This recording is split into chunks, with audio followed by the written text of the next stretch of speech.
Bienvenue dans cette nouvelle édition du Non-Stop Info. Au sommaire, la crise politique s'installe au Malawi. La présidente Joyce Banda a tenté d'invalider le scrutin présidentiel du 20 mai, une décision annulée par la Haute Cour de justice. Entre 1 250 et 5 000 francs CFA, c'est ce que les véhicules devront payer pour emprunter l'autoroute du Nord entre Abidjan et Yamoussoukro. Zoom sur le nouveau péage installé en Côte d'Ivoire. Et puis rencontre avec l'artiste béninois Vifinte en cette fin d'édition. Armé de son instrument fétiche, le hadja, il part à la conquête de la scène internationale. Mais avant de développer ces titres, alors que la ville de Kidal, fief historique des Touaregs, est aux mains des rebelles du Nord, l'armée reconnaît des pertes dans ses rangs au Mali. Le ministre de la Défense malienne, Soumeilou Maïga, a annoncé 50 victimes au sein de l'armée. Les derniers affrontements entre l'armée et les groupes du Nord remontent au 21 mai à 1500 km au nord de Bamako. Rappelons qu'un cessez-le-feu a été signé entre les deux parties ce vendredi 23 mai. Le Malawi dans l'impasse politique, la présidente de la République Joyce Banda a annulé samedi les élections présidentielles et législatives en invoquant de graves irrégularités dans le scrutin du 20 mai. Une décision rejetée par la Haute Cour du Malawi et jugée illégitime par plusieurs experts, comme nous le montre ce sujet d'Amina Tadjak.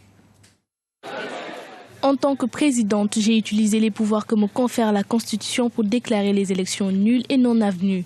Telle est l'annonce de la présidente malawi Joyce Banda samedi à la radio, dénonçant des fraudes massives au scrutin présidentiel et législatif du 20 mai.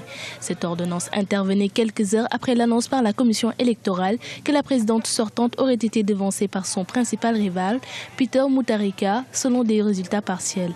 L'annonce de la présidente a suscité des débats.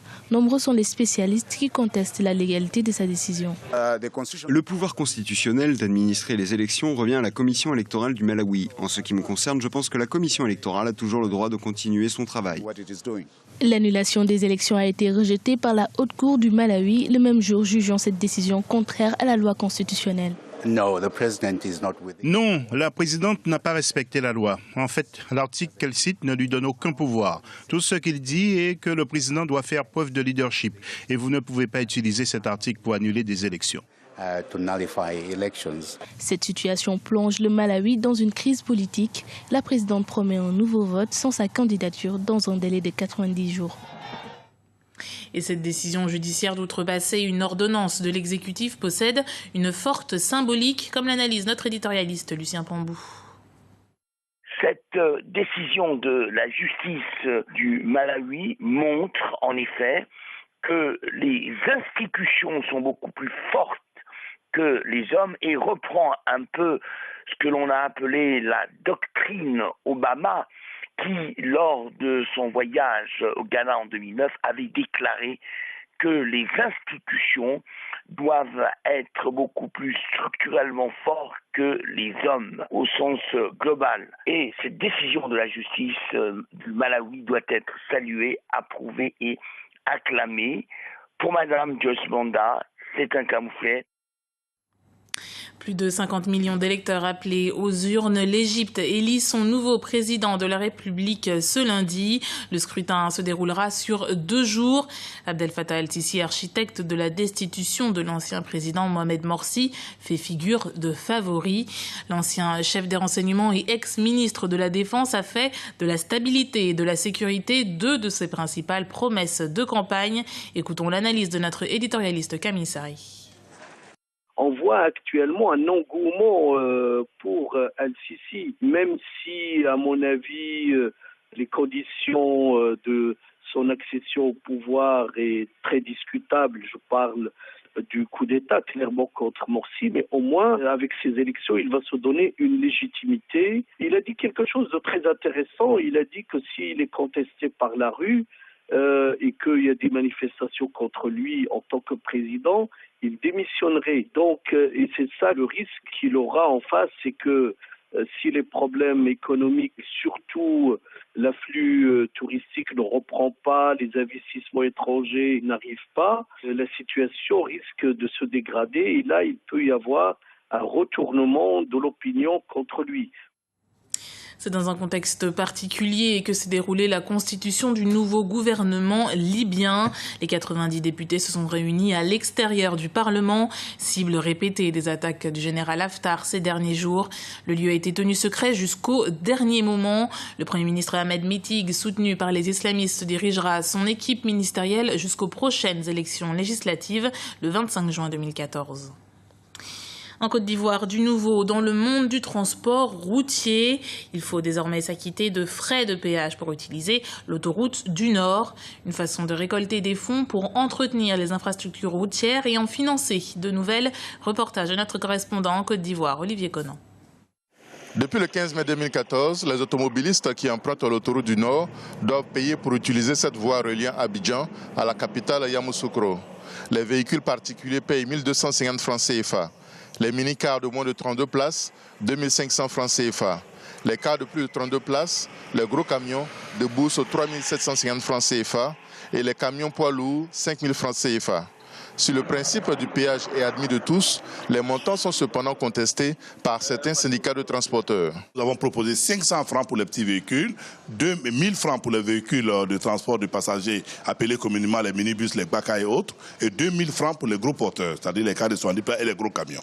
Mais nous avons été surpris que seulement à 2 jours du commencement de ces péages, qu'on nous informe qu'en lieu et place de nos propositions, on nous demande 2500 pour les véhicules légers, 5000 pour les véhicules qui ne font que 25 000 francs de recettes. Nous avons trouvé cela exorbitant. Pour les opérateurs économiques, tout le monde doit accepter l'instauration du péage sur l'autoroute comme une contribution au développement des infrastructures. Pour ce que nous avons comme produit, je pense que les Ivoiriens ne devraient pas hésiter à pouvoir mettre la main à la poche pour la sécurité. Parce qu'on est plus en paix quand on l'utilise pour pouvoir se déplacer vers les régions de l'intérieur. Et donc j'encourage les uns et les autres à participer au développement du pays. Les montants générés par les 2 péages sur l'autoroute du Nord permettront d'entretenir cette voie utilisée par plus de 6500 véhicules par jour. Et on termine ce journal en musique avec un artiste béninois qui mêle tradition et modernité dans ses compositions. À l'aide d'un instrument traditionnel, le Adja Vifinte a séduit la scène nationale et part à la conquête de la scène internationale. Immersion dans son univers teinté de sonorités blues et jazz avec notre correspondante Chérel Yoatawema.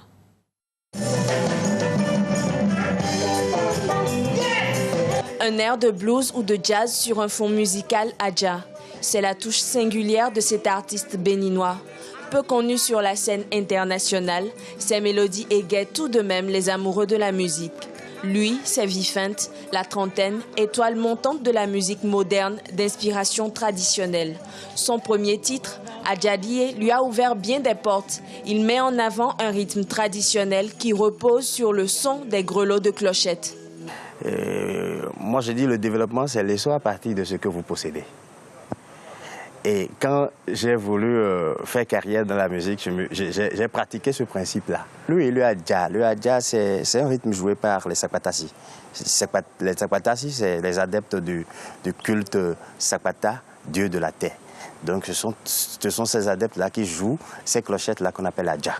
Depuis 2006, année de sortie de son premier album, l'artiste essaie de conquérir le public béninois et fait partie des têtes d'affiche des plus grands festivals nationaux. Son succès serait dû à un entourage familial composé de musiciens qui ont encouragé ses premiers balbutiements musicaux. Plus confiant en ses capacités, il s'est mis en collaboration avec quelques grands noms de la musique béninoise, tels que Zénab Habib. Un projet, c'est de pouvoir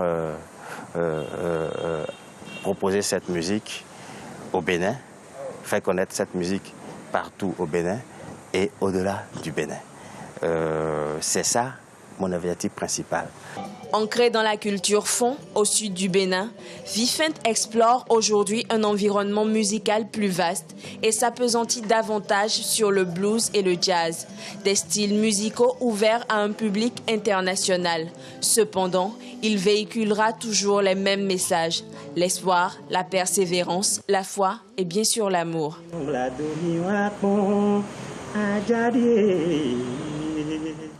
C'était le journal de la rédaction. Merci de l'avoir suivi. Retrouvez dans un instant une nouvelle édition du Non-Stop Info sur Africa 24.